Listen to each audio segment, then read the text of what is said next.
Side ഡ്രോപ്സിലേക്ക് എല്ലാവർക്കും സ്വാഗതം. Changes around us physical and chemical എന്ന ചാപ്റ്ററിന്റെ ലാസ്റ്റ് പാർട്ടാണ് നമ്മൾ ഇന്ന് നോക്കാൻ പോകുന്നത്. ആദ്യത്തെ 3 പാർട്ടും കാണാനായിട്ട് ലിങ്ക് കൊടുത്തേക്കാം. അത് കണ്ടിട്ട് പഠിച്ചിട്ട് വേണം ലാസ്റ്റ് പാർട്ടിലോട്ട് പോകാൻ. ഓക്കെ, അപ്പോൾ നമുക്ക് ലാസ്റ്റ് പാർട്ട് നോക്കാം. അതിന് മുമ്പേ ക്വിക്കായിട്ട് നമ്മൾ ഇതുവരെ പഠിച്ചത് ഫിസിക്കൽ ചേഞ്ചസും കെമിക്കൽ ചേഞ്ചസും എന്താണെന്നായിരുന്നു. അപ്പോൾ നമ്മൾ ഒരുപാട് ഉദാഹരണങ്ങളൊക്കെ പഠിച്ചു. ഫിസിക്കൽ ചേഞ്ച് എന്ന് പറഞ്ഞു കഴിഞ്ഞാൽ നമുക്ക് എന്താണ്, റിവേഴ്സിബിൾ ആയിരിക്കും പൊതുവെ. അതുപോലെ തന്നെ എന്താണ്, പുതിയ സബ്സ്റ്റൻസസ് ഒന്നും തന്നെ ഫോം ചെയ്യില്ല. അതേസമയം കെമിക്കൽ കെമിക്കൽ ചേഞ്ചസ് എന്ന് പറയുന്നത് നമുക്ക് പുതിയ ന്യൂ സബ്സ്റ്റൻസസ് ഫോം ചെയ്യുകയും ചെയ്യും. അത് ഇറിവേഴ്സിബിൾ ആയിരിക്കും. അതായത് നമുക്ക് തിരിച്ച് അതിലേക്ക് പോകാൻ സാധിക്കത്തില്ല. ഓക്കെ അല്ലേ? ഓക്കെ, അപ്പൊ നമ്മൾ അത്രയും പഠിച്ചു നിന്നു. ഇന്ന് നമ്മൾ പഠിക്കാൻ പോകുന്നത് 5.4 എന്ന പാർട്ടാണ്. Can physical and chemical changes occur in the same process. Same പ്രോസസ്സിൽ ഫിസിക്കൽ ചേഞ്ച് കെമിക്കൽ ചേഞ്ചും നടക്കുമോ എന്നാണ് ചോദിക്കുന്നത്. ഓക്കെ, നമുക്ക് നോക്കാം. നമ്മൾ ഇതിനായിട്ട് എടുക്കുന്നത് ഒരു ക്യാൻഡിലാണ് കേട്ടോ. ആ ക്യാൻഡിൽ ഒന്ന് ബേൺ ചെയ്യാം. നമുക്ക് എല്ലാവരും വീട്ടിൽ ക്യാൻഡിൽ കാണും. ജസ്റ്റ് ഒന്ന് ബേൺ ചെയ്ത് അത് ക്യാൻഡിൽ കത്തിച്ച് നോക്കുമ്പോൾ നമുക്കറിയാം അതിനകത്ത് എന്തൊക്കെ സംഭവിക്കുന്നുണ്ട്. ഈ കുട്ടികളെല്ലാം ചുറ്റും ഇരുന്നിട്ട് ഈ ക്യാൻഡിൽ എന്തൊക്കെ സംഭവിക്കുന്നുണ്ടെന്നാണ് നോക്കുന്നത്. എന്താണ്, നമുക്ക് എപ്പോഴും അറിയാം അല്ലെ, എന്താണ്, ക്യാൻഡിൽ കത്തിക്കുമ്പോൾ തന്നെ അതിൽ വാക്സ് ഇങ്ങനെ മെൽറ്റ് ചെയ്യും. ഓക്കെ അല്ലേ? അതുപോലെ തന്നെ എന്താണ്, ഇവിടെ ചോദിക്കുന്നുണ്ട്, I think the wax burn new substances are formed അല്ലെ. ന്യൂ സബ്സ്റ്റൻസസ് ഫോം ചെയ്യുന്നുണ്ട് എന്ന് ചിലർ പറയുന്നുണ്ട്. അതുപോലെ തന്നെ നമ്മുടെ ഈ ഒരു കുട്ടി പറയുന്നത് may be the wick draws up the liquid wax എന്ന് പറയുന്നുണ്ട്. അതായത് നമ്മുടെ ഇവിടുത്തെ വിക്ക് എന്ന് പറയുന്നത് എന്താണ്, ആ തിരിയാണ് അല്ലെ. ആ തിരി ആ ലിക്വിഡ് വാക്സിനെ എടുക്കുന്നുണ്ടെന്നാണ് പറയുന്നത്. ഇനി അതുപോലെ തന്നെ വാക്സ് മെൽറ്റ് ചെയ്യുന്നു, ഫ്ലോ ചെയ്യുന്നു. അതുപോലെ തന്നെ അത് സോൾഡിഫൈഡ് ചെയ്യുന്നുണ്ട്. ഡിഫറെൻറ്റ് ഷേപ്പിൽ നമുക്കത് ആ ഒരു ഉരുകിയ വാക്സിനെ നമുക്ക് എടുക്കാൻ പറ്റും അല്ലേ. സോൾഡിഫൈഡ്, അതായത് കട്ടിയാക്കി എടുത്ത് നമുക്ക് ചെയ്യാൻ പറ്റുമെന്നും പറയുന്നുണ്ട്. നിങ്ങളുടെ അഭിപ്രായം എന്താണ്? ഇങ്ങനെയൊക്കെ ചെയ്യാൻ പറ്റുമോ? ഇതുപോലെ പുതിയ സബ്സ്റ്റൻസസ് അതിന് ഫോം ചെയ്യുന്നുണ്ടോ? എന്തായിരിക്കും നിങ്ങളുടെ ഒരു ഒബ്സർവേഷൻ എന്ന് പറയുന്നത്? നിങ്ങൾ നോക്കിക്കേ, ഈ മെഴുകുതിരി കത്തുമ്പോൾ നമ്മൾ നേരത്തെ ഒരു മെഴുകുതിരി വെച്ചിട്ടൊരു എക്സ്പെരിമെന്റ് നടത്തിയപ്പോൾ നമ്മൾ അടച്ചു വെച്ച് നമുക്ക് അവിടെ എന്ത് ഫോം ചെയ്തു എന്നാ പറഞ്ഞത്? കാർബൺ ഡൈ ഓക്സൈഡ് ഫോം ചെയ്തു എന്നാ പറയുന്നത് അല്ലെ. അപ്പൊ ഇവിടെ എന്താണ്, ഈ ഒരു മെഴുകുതിരി എന്ന് പറയുന്നത് എന്താണ്, ഹൈഡ്രോ കാർബൺസ് ആണ്. അപ്പൊ അത് ഓക്സിജനുമായിട്ട് ചേർന്ന്, അതായത് ഇങ്ങനെ ബേൺ ചെയ്യുമ്പോൾ നമുക്ക് കാർബൺ ഡൈ ഓക്സൈഡും വാട്ടറും എന്ന രണ്ട് പുതിയ സബ്സ്റ്റൻസസ് ഫോം ചെയ്യും. എന്താണ്, കാർബൺ ഡൈ ഓക്സൈഡും വാട്ടറും ഫോം ചെയ്യും. ഓക്കെ, അപ്പൊ പുതിയ സബ്സ്റ്റൻസസ് ഫോം ചെയ്തത് എന്തുകൊണ്ടാണ്? ഈ ക്യാൻഡിൽ കത്തിയത് കൊണ്ട്. അപ്പൊ അവിടെ ആ ക്യാൻഡിൽ ബേൺ ചെയ്യുന്ന ആ ഒരു പ്രോസസ്സിൽ എന്താണ് സംഭവിക്കുന്നത്? കെമിക്കൽ ചേഞ്ച് ആണ് സംഭവിക്കുന്നത് അല്ലേ. അപ്പൊ നമുക്ക് എന്ത് കിട്ടുന്നുണ്ട്? പുതിയ സബ്സ്റ്റൻസസ് കിട്ടുന്നുണ്ട്. ഇനി നമുക്ക് ആ ഒരു ക്യാൻഡിലിന്റെ വാക്സിന്റെ കാര്യം എടുക്കുകയാണ്. അപ്പൊ ആ വാക്സ് ഉരുകാണ്. ആ ഉരുകി വരുന്ന വാക്സ് കുറച്ച് കഴിയുമ്പോൾ കട്ടിയാവുന്ന കാണാം അല്ലെ. എന്നിട്ട് അല്ലെങ്കിൽ തന്നെ ആ ഉരുകിയ ഒരു ഫോമിൽ നമുക്ക് അതിനെ പല ഷേപ്പിലാക്കാൻ പറ്റും. അതായത് ആ വാക്സ് വേറൊരു ഷേപ്പിലേക്ക് കൺവേർട്ട് ചെയ്തതേ ഉള്ളൂ വാക്സ് മെൽറ്റ് ആകുമ്പോൾ. അല്ലാതെ ആ വാക്സിന് വേറെ എന്തെങ്കിലും സംഭവിച്ചോ? ഇല്ല. അപ്പൊ അതിനെന്താണ് പറയുന്നത്? അതൊരു പുതിയ സബ്സ്റ്റൻസസ് ഒന്നും തന്നെ ആ വാക്സ് മെൽറ്റ് ആയപ്പോൾ വന്നില്ലാത്തത് കൊണ്ട് അവിടെ അത് ഫിസിക്കൽ ചേഞ്ച് ആണെന്ന് പറയാം. ഇപ്പൊ ഇവിടെ 2 തരത്തിലുള്ള ചേഞ്ച് നിങ്ങൾക്ക് ഒരു ബേണിംഗ് ഓഫ് നമ്മുടെ ക്യാൻഡിലിന്റെ അതിനകത്ത് നിങ്ങൾക്ക് കാണാൻ സാധിച്ചു. ഒന്ന് എന്താണ്, ഫിസിക്കൽ ചേഞ്ച്, അതെന്താണ്, വാക്സ് മെൽറ്റ് ആവുന്നത്.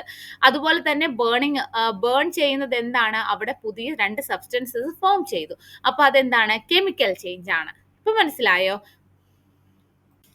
എനിക്കറിയാം കണ്ടിന്യൂസ് ആയിട്ട് വീഡിയോ കണ്ടുവരുന്നവർക്ക് ഒരു ഗ്യാപ്പ് ഉണ്ടായിട്ടുണ്ട്. എനിക്ക് സുഖമില്ലാത്തത് കൊണ്ടായിരുന്നു ഞാൻ കുറച്ച് ദിവസമായിട്ട് വീഡിയോ അപ്ലോഡ് ചെയ്യാതിരുന്നത് കേട്ടോ. നിങ്ങൾ നേരത്തെ വീഡിയോ ഒന്ന്, അതായത് ഇതിന്റെ ബാക്കി പാർട്ട് ഒന്ന് സ്പീഡിലൊന്ന് കണ്ടിട്ട് ഇത് കാണുവാണെങ്കിൽ നിങ്ങൾക്ക് വളരെയധികം മനസ്സിലാകും. ഓക്കെ അല്ലേ? ഓക്കെ, അപ്പൊ നമുക്ക് ഇവിടെ എന്താണ് സംഭവിക്കുന്നത് എന്ന് നോക്കാം. ഇവിടെ നോക്കുക, the wax of the candle melt. നമുക്കറിയാം നമ്മുടെ ആ ഒരു വാക്സ്, ക്യാൻഡിലിന്റെ വാക്സ് എന്ത് ചെയ്യുന്നു? മെൽറ്റ് ആകുന്നു. എപ്പോഴാണ്? നമ്മൾ ആ ഹീറ്റ് കൊടുക്കുമ്പോൾ അല്ലെ. ഈസ് ക്യാരിഡ് അപ്പ് ദ വിക്ക്. അത് ആര് ക്യാരി ചെയ്യുന്നു? ആ ലിക്വിഡ് പോലെ ഫോം ആയി നമ്മുടെ സോളിഡ് ആയിട്ടുള്ള ആ ക്യാൻഡിൽ മെൽറ്റ് ആയിട്ട് വന്നു അല്ലെ. ആ മെൽറ്റ് ആയി വരുമ്പോൾ അതൊരു ലിക്വിഡ് ഫോം ആണല്ലോ. ആ ലിക്വിഡ് ഫോം ആര് വലിച്ചെടുക്കുന്നു? അതിന്റെ തിരി വലിച്ചെടുക്കുന്നു. എന്നിട്ട് അതെന്താകും? ആൻഡ് ഇവാപ്പുറേറ്റ്സ്. എന്തുകൊണ്ട്? അവിടെ ആ ഫ്ലെയിമിനകത്ത് ഹീറ്റ് ഉള്ളത് കൊണ്ട് പിന്നീട് ആ ലിക്വിഡ് ഫോം എന്തായിട്ട് മാറുന്നു? അത് അബ്സോർബ് ചെയ്തല്ലേ, ആ ഒരു തിരി അബ്സോർബ് ചെയ്തിട്ട് അത് ഇവാപ്പുറേറ്റ് ചെയ്ത് കഴിഞ്ഞു, ഗ്യാസ് ആക്കി പുറത്തേക്ക് വന്നു. അപ്പൊ ഇവിടെ എന്താണ് സംഭവിച്ചത്? 3 ഫോമായി. സോളിഡ് ലിക്വിഡായി, ലിക്വിഡ് ഗ്യാസ് ആയി. അപ്പൊ അതെന്തായിരിക്കും? അതൊരു ഫിസിക്കൽ ചേഞ്ച് ആണ് അല്ലെ? നമുക്ക് നോക്കാം. The vapour of wax burns to produce a flame. The melting of wax, ഇതെവിടെ ശ്രദ്ധിച്ചോ? ദ മെൽറ്റിംഗ് ഓഫ് വാക്സ്, ആദ്യത്തെ മെൽറ്റിംഗ്, പിന്നെയുള്ള സോൾഡിഫിക്കേഷൻ ആൻഡ് ഇവാപ്പറേഷൻ ആർ എന്താണ്? ഫിസിക്കൽ ചേഞ്ചസ് ആണ്. മനസ്സിലായോ? ആദ്യത്തെ ക്യാൻഡിൽ മെൽറ്റായി, അതൊരു ഫിസിക്കൽ ചേഞ്ച് ആണ്. പിന്നെ അതിനെന്താണ്? അത് ഇവാപ്പറേറ്റ് ചെയ്തു അല്ലെ, ആ ഒരു ഫ്ലെയിം കാരണം അത് ഇവാപ്പറേറ്റ് ചെയ്തു. പിന്നെ നമ്മളത് കുറച്ചു നേരം കഴിയുമ്പോൾ സോൾഡിഫൈ ചെയ്യുന്നു. ഇതെല്ലാം ഒരു ഫിസിക്കൽ ചേഞ്ച് ആണ്. എന്നാൽ നമുക്ക് ആ ഒരു ഇവാപ്പറേറ്റ് ചെയ്ത ആ ഒരു വാക്സിന്റെ വേപ്പർ ഉണ്ടല്ലോ, ഈ വേപ്പർ ഓക്സിജനുമായിട്ട് ചേരുമ്പോൾ അവിടെ എന്താണ്? ആ ഫ്ലെയിം കണ്ടിന്യൂ ചെയ്യും, ഒന്നും കൂടെ നന്നായിട്ട് കത്തും. അപ്പൊ നമുക്ക് എന്ത് പ്രൊഡ്യൂസ് ചെയ്യും? കാർബൺ ഡൈ ഓക്സൈഡും വാട്ടറും ഫോം ചെയ്യും, ഞാനിപ്പോ പറഞ്ഞതുപോലെ. അതെന്തുകൊണ്ടാണ്? ഈ മെറ്റീരിയൽ എന്താണ്? ഹൈഡ്രോ കാർബൺ ആണ്. ഓക്കെ. അപ്പൊ the burning of vapour on the other hand is A chemical change. കാരണം അവിടെ ന്യൂ സബ്സ്റ്റൻസസ് ഫോം ചെയ്തു. This shows that burning of A candle involves both physical and chemical changes. അപ്പൊ question ചോദിച്ചാൽ പറയാമല്ലോ, burning of candle എന്ന് പറയുന്നത് physical ചേഞ്ചുമാണ്, chemical ചേഞ്ചുമാണ്. Clear ആയല്ലോ? ആ കത്തുന്ന ഭാഗമാണ് കെമിക്കൽ ചേഞ്ച്, ബാക്കി മറ്റേ സോൾഡിഫൈ ചെയ്യുന്നതും മെൽറ്റ് ചെയ്യുന്നതും ഒക്കെ എന്താണ്? ഫിസിക്കൽ ചേഞ്ച് ആണ്. വളരെ ഇമ്പോർട്ടന്റ് ആണ് കേട്ടോ, ഒന്ന് നോക്കി വെക്കുക. ക്ലിയർ ആയോ? ഇനി ഇത് ജസ്റ്റ് നിങ്ങളൊന്ന് വായിച്ചു നോക്കിയാൽ മതി. ഇത് മൈക്കൽ ഫാരഡേ ആണ്. മൈക്കൽ ഫാരഡേ എന്ന് പറഞ്ഞാൽ ഒരു സിഗ്നിഫിക്കൻറ്റ് കോൺട്രിബ്യൂഷൻ നമ്മുടെ ആ ഒരു സയൻസിൽ തന്നിരിക്കുന്ന ഒരു വ്യക്തിയാണ്. അപ്പോൾ in the 19th century Faraday delivered A series of lectures. എന്താണ് ആ ലെക്ചറിന്റെ പേര്? കെമിക്കൽ ഹിസ്റ്ററി ഓഫ് ക്യാൻഡിൽ ആണ്. അദ്ദേഹം ബിലീവ് ചെയ്തത് ക്യാൻഡിൽ എന്ന് പറയുന്ന ഒരു പെർഫെക്റ്റ് ഒബ്ജക്റ്റ് ആണ് നമ്മുടെ സയന്റിഫിക് സ്റ്റഡിക്ക് വേണ്ടി. അതിനകത്ത് തന്നെ നിങ്ങൾക്ക് കണ്ടാൽ അറിയാം അല്ലേ, he discuss difference between various physical chemical change like melting, vaporisation, combustion, ഇതെല്ലാം ഈ ഒരു ക്യാൻഡിൽ വഴി നമുക്ക് മനസ്സിലാക്കാൻ സാധിക്കുമെന്നാണ് അദ്ദേഹം പറഞ്ഞത്. ഓക്കെ, ജസ്റ്റ് ഒന്ന് വായിച്ചു നോക്കാം. നമ്മൾ ഒരുപാട് ചേഞ്ചസുകൾ ഇപ്പോൾ കണ്ടു അല്ലേ? അപ്പോൾ നമ്മൾ ഈ ചാപ്റ്ററിൽ ഒരുപാട് ചേഞ്ചസുകൾ കണ്ടു. അപ്പോൾ ഈ ചേഞ്ചസുകളൊക്കെ തന്നെ പെർമനന്റ് ആണോ? എന്താണ് പെർമനന്റ് എന്ന് പറഞ്ഞാൽ? അതായത് എന്തെങ്കിലും സംഭവിച്ചു കഴിഞ്ഞാൽ, one something has undergo a change, ഒരു ചേഞ്ച് സംഭവിച്ചു കഴിഞ്ഞാൽ can we get it back in to its original form, അതിൻ്റെ ഒറിജിനൽ ഫോമിലേക്ക് നമുക്ക് മാറാൻ അതിന് പറ്റുമോ, അല്ലെങ്കിൽ പറ്റാത്തതായിട്ടുണ്ടോ എന്നൊക്കെയാണ് നമ്മൾ ഇനി നോക്കാൻ പോകുന്നത്. നമ്മൾ ഓൾറെഡി ഇത് പഠിച്ചതാണ്, ജസ്റ്റ് നമുക്കൊന്ന് ഓടിച്ച് നോക്കാം. നമ്മളിപ്പോൾ കുറേ ചേഞ്ചസുകൾ ഡിസ്കസ് ചെയ്തു. ഇതിൽ കുറച്ച് ഭാഗം ഇവിടെ കൊടുത്തിട്ടുണ്ട്. Melting of ice cube. Ice ക്യൂബിന്റെ കാര്യം എടുത്തു കഴിഞ്ഞാൽ അതിന്റെ ഒറിജിനൽ സ്റ്റേറ്റിലേക്ക് നമുക്ക് അതിനെ കൊണ്ടുപോകാൻ സാധിക്കുമോ? ഉറപ്പായിട്ട് സാധിക്കും അല്ലേ? ഐസ് ഉരുകി കഴിഞ്ഞാൽ നമ്മൾ പിന്നെയും ഫ്രിഡ്ജിൽ വെച്ചാൽ എന്താണ്? ഐസ് ആക്കാൻ പറ്റും. അപ്പം അത് യെസ് എന്ന് തന്നെ കൊടുക്കാം. ഇനി ചോപ്പിംഗ് വെജിറ്റബിൾസ് നമ്മൾ ചോപ്പ് ചെയ്ത വെജിറ്റബിൾസ് നമുക്ക് തിരിച്ച് ആ സെയിം ഫോമിലേക്ക് കൊണ്ടുപോകാൻ പറ്റുമോ? ഇല്ല അല്ലേ? ഇല്ല. അപ്പം നോ. ഇനി ബോയിലിംഗ് വാട്ടർ, അവിടെ പറ്റും. കാരണം വാട്ടർ ബോയിൽ ചെയ്യുമ്പോൾ നമുക്ക് എന്താണ്? വേപ്പേഴ്സ് കിട്ടും. ആ വേപ്പർ കളക്ട് ചെയ്ത് കഴിഞ്ഞ്, അതായത് അത് കുറച്ച് കഴിയുമ്പോൾ നമുക്ക് എന്താണ്? അത് വാട്ടറായിട്ട് തന്നെ വരുന്നത് കാണാൻ സാധിക്കും. അപ്പൊ അതും യെസ് ആണ് അല്ലേ? ഇനി മേക്കിംഗ് പോപ്കോൺ ഫ്രം കോൺ, നമ്മൾ ആദ്യത്തെ എക്സാമ്പിൾസ് ആണ് ഇതൊക്കെ അല്ലേ? അപ്പൊ പക്ഷെ പോപ്കോൺ ആയി കഴിഞ്ഞാൽ അത് മാറ്റാൻ സാധിക്കുമോ? ഇല്ല. അതായത് നമ്മൾ എടുക്കുന്ന ആ ഒരു സബ്സ്റ്റൻസസ് അല്ലെങ്കിൽ ആ ഒരു ഒബ്ജക്റ്റ് അതിന്റെ സെയിം ഫോമിലേക്ക് തിരിച്ചു കൊണ്ടുവരാൻ പറ്റുന്നുണ്ടെങ്കിൽ അതിനെ നമ്മൾ വിളിക്കുന്ന പേരാണ് റിവേഴ്സ്ഡ്. അതിന് എക്സാമ്പിൾ എന്താണ്? മെൽറ്റിംഗ് ഐസ് ക്യൂബ്, അതുപോലെ തന്നെ ബോയിലിംഗ് വാട്ടർ, നമുക്ക് അതിനെയൊക്കെ തിരിച്ചു കൊണ്ടുവരാൻ സാധിക്കും. എന്നാൽ തിരിച്ചു കൊണ്ടുവരാൻ പറ്റില്ല, നമ്മുടെ ആ ഒറിജിനൽ എടുത്ത ആ ഒരു ഫോമിലേക്ക് തിരിച്ചു കൊണ്ടുവരാൻ പറ്റില്ല. ഇപ്പൊ ക്യാരറ്റ് അരിഞ്ഞു വെച്ചിരിക്കുന്നതിനെ നമുക്ക് പിന്നെ ക്യാരറ്റ് ആക്കാൻ പറ്റുമോ? ഇല്ല. അങ്ങനെയുള്ളതിനെ നമ്മൾ എന്താ വിളിക്കുന്നത്? ഇറിവേഴ്സിബിൾ എന്നാണ് വിളിക്കുന്നത്. ലൈക്ക് മേക്കിംഗ് പോപ്കോൺ ഫ്രം കോൺ, ഇതൊക്കെ. അപ്പൊ യൂഷ്വലി, അതായത് മെയിൻ കുറച്ച് ഒരുപാട് കാര്യങ്ങളിൽ നമ്മുടെ ഫിസിക്കൽ ചേഞ്ചസ് എന്താണ്? റിവേഴ്സ്ഡ് ആയിരിക്കും. എക്സെപ്ഷൻസ് ഉണ്ട്, ഈ ചോപ്പിംഗ് വെജിറ്റബിൾസ് ഒക്കെ പോലെ. അപ്പൊ നിങ്ങൾക്ക് എഴുതാം യൂഷ്വലി എന്താണ്? ഫിസിക്കൽ ചേഞ്ചസ് ആർ റിവേഴ്സിബിൾ ആണെന്ന് എഴുതാം. അതേസമയം കെമിക്കൽ ചേഞ്ച് എല്ലാം തന്നെ എന്താണ്? ഇറിവേഴ്സിബിൾ ആണ്. നമുക്ക് ആ ഒരു പഴയ ഫോമിലേക്ക് അതിനെ കൊണ്ടുവരാൻ സാധിക്കില്ല. ഓക്കെ അല്ലേ? ഓക്കെ. ഇനി അടുത്തത് അവർ ചോദിച്ചിരിക്കുന്നത് are all changes desirable? Desirable എന്ന് പറഞ്ഞാൽ എന്താണ്? യൂസ്ഫുൾ ആണോ എന്നാണ് ചോദിക്കുന്നത്. ഈ എല്ലാ ചേഞ്ചസ് നമുക്ക് യൂസ്ഫുൾ ആണോ? നമുക്ക് നോക്കാം. Many useful changes happen in our daily life. എന്തായിരിക്കും എക്സാമ്പിള്? നമ്മുടെ മിൽക്ക് കേർഡായിട്ട് മാറുന്നത് എന്താണ്? അതൊരു ചേഞ്ചസ് ആണ് അല്ലേ? അതുപോലെ തന്നെ ഫ്രൂട്ട്സ് പഴുക്കുന്നത്, ripening of fruits, cutting of fruits, cooking of food, ഇതൊക്കെ എന്താണ്? ഡിസൈറബിൾ ആയിട്ടുള്ള, നമുക്ക് യൂസ്ഫുൾ ആയിട്ടുള്ള ചേഞ്ചസ് ആണ് അല്ലേ? അതുപോലെ തന്നെ on other hand some changes may be undesirable. നമുക്ക് യൂസ്ഫുൾ അല്ലാത്ത കുറച്ച് ചേഞ്ചസുകളുണ്ട്. അതെന്തായിരിക്കും? നമ്മൾ ആദ്യം പഠിച്ചതുപോലെ റെസ്റ്റിംഗ് ഓഫ് അയൺ, അത് നമ്മുടെ ആ ഒരു അയൺ മെറ്റൽസിനെ എന്താണ്? ചീത്തയാക്കുന്നത്, നശിപ്പിക്കുന്ന ഒന്നാണ്. അപ്പൊ നമുക്കത് ആവശ്യമുള്ള അല്ല അല്ലേ? അതുപോലെ തന്നെ ഫുഡ് ഡീക്കേ ആവുന്നത്, നമ്മൾ ഡ്യൂറിങ് ഇറ്റ് സ്റ്റോറേജ്, അത് നമുക്ക് ആവശ്യമില്ലാത്ത ഒരു ചേഞ്ച് ആണ്. A changes that is undesirable in some situation may be desirable in other situation.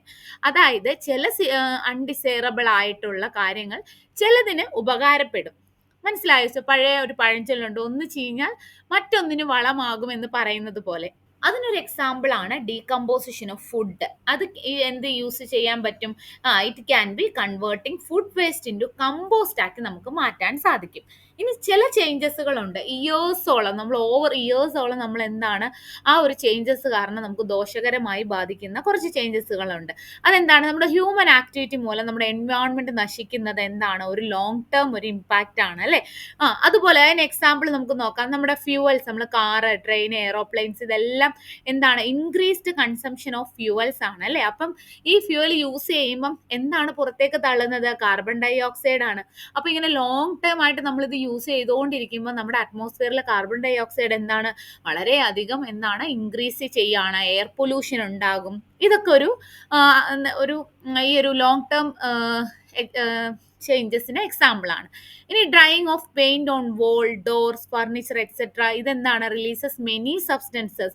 ഇത് കാരണം ഇവാപറേഷനിലൂടെ മെനി ഹാംഫുൾ ആയിട്ടുള്ള സബ്സ്റ്റൻസസ് പുറത്തേക്ക് പോകുന്നുണ്ട്.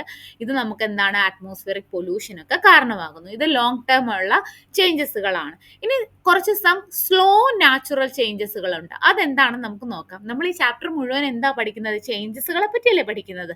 പല ടൈപ്പ് ഓഫ് ചേഞ്ചസുകളാണ് നമ്മളിപ്പോൾ പഠിച്ചു വന്നത് അല്ലേ? ഫിസിക്കല്, കെമിക്കല്, അതുപോലെ റിവേഴ്സിബിള്, ഇറിവേഴ്സിബിള്, ഒരു ചേഞ്ചസ് മറ്റൊന്നിന് യൂസ്ഫുൾ ആവുന്നത്, ഡിസൈറബിൾ ആയിട്ടുള്ള ചേഞ്ചസുകൾ. ഇനി നമ്മൾ ലാസ്റ്റ് നോക്കുന്നത് എന്താണ്? സ്ലോ നാച്ചുറൽ ചേഞ്ചസുകൾ ഏതൊക്കെയാണെന്നാണ്. വെതറിങ് ഓഫ് റോക്സ് കേട്ടിട്ടുണ്ടോ? എന്താണ് വെതറിങ് ഓഫ് റോക്സ് എന്ന് പറഞ്ഞാൽ? നമ്മുടെ റോക്ക് ഉണ്ടല്ലോ, ഈ റോക്സ് വളരെ ചെറിയ സാൻഡ് ആയിട്ട് അല്ലെങ്കിൽ ചെറിയ സോയിലായിട്ട്, ചെറിയ ചെറിയ സ്റ്റോൺസ് ആയിട്ട് കൺവേർട്ട് ആവുന്നതിനെയാണ് നമ്മൾ വെതറിങ് ഓഫ് റോക്സ് എന്ന് പറയുന്നത്. ഇതാരായിരിക്കും ചെയ്യുന്നത്? നിങ്ങൾ കണ്ടിട്ടുണ്ടോ? ഇതുപോലെ വലിയ മലകളുടെ താഴെ ഒരുപാട് മണ്ണും ചെറിയ ചെറിയ കല്ലുകളും ഒക്കെ നിങ്ങൾക്ക് കാണാൻ സാധിക്കും. ഇത് എവിടെ നിന്നാണ് ഉണ്ടായത്? നമ്മൾ ആരെങ്കിലും രാത്രി പോയി പൊടിച്ചിട്ടതാണോ? അല്ലെങ്കിൽ ഇടിച്ച് പൊടിച്ച് താഴെ ഇട്ടതാണോ? അല്ല. ഇത് സംഭവിക്കുന്നത് വളരെ സ്ലോ ആയിട്ടുള്ള നാച്ചുറൽ പ്രോസസ്സ് വഴിയാണ്. എങ്ങനെയുള്ള നാച്ചുറൽ പ്രോസസ്സ്?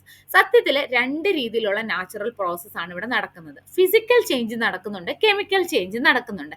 നമുക്ക് ആദ്യം തന്നെ എന്താണ് ഇവിടെ നടക്കുന്ന ഫിസിക്കൽ ചേഞ്ച് എന്ന് നോക്കാം.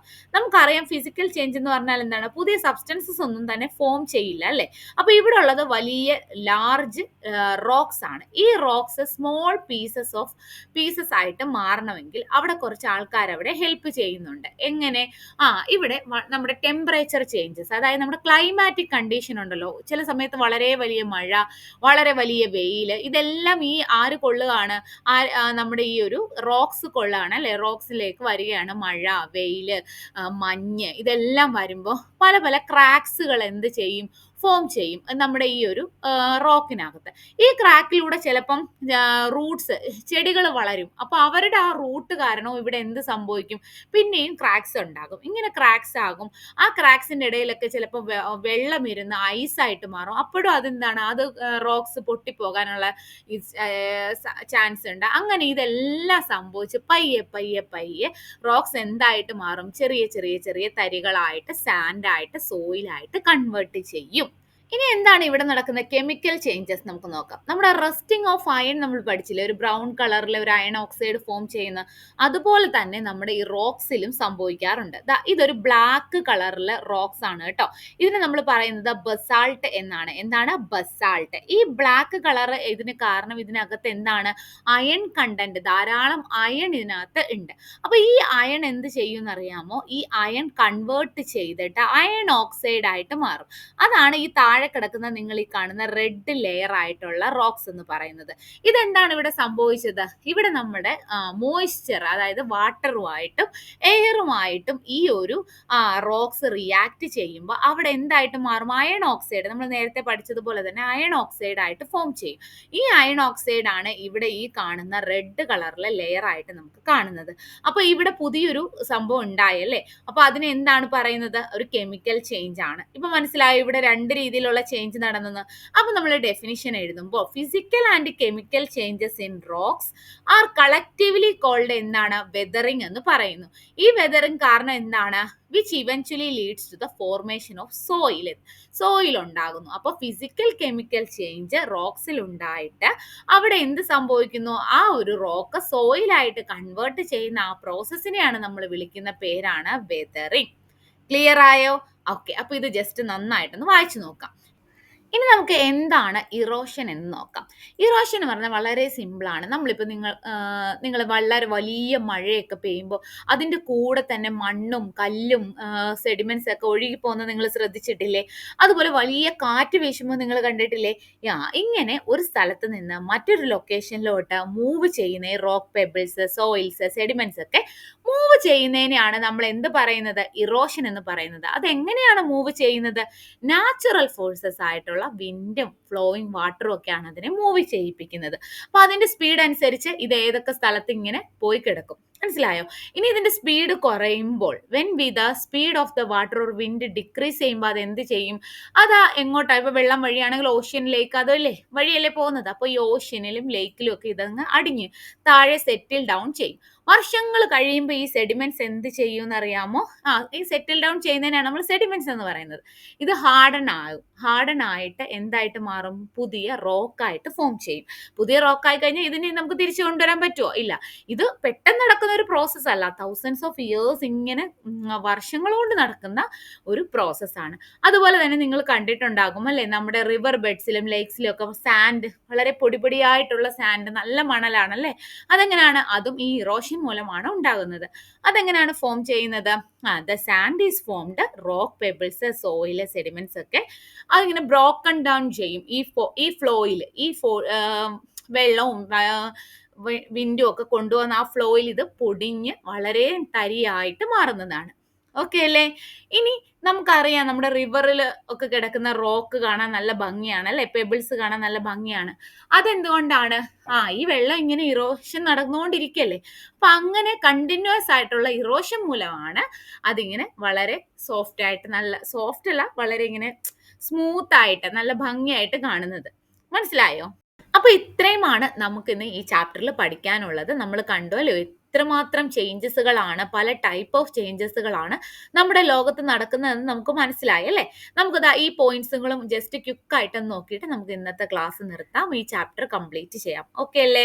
ഓക്കെ. അപ്പൊ എന്താണ് ഫിസിക്കൽ ചേഞ്ച് എന്ന് പറഞ്ഞാൽ? ഫിസിക്കൽ ചേഞ്ച് എന്ന് പറഞ്ഞാൽ in which substances or object undergo change in its physical property അല്ലെ. ഫിസിക്കൽ പ്രോപ്പർട്ടി, അവരുടെ സൈസ്, ഷേപ്പ്, ഇതിലുള്ള ചേഞ്ചസുകളായിരിക്കും. പുതിയ സബ്സ്റ്റൻസസ് ഫോം ചെയ്യില്ല.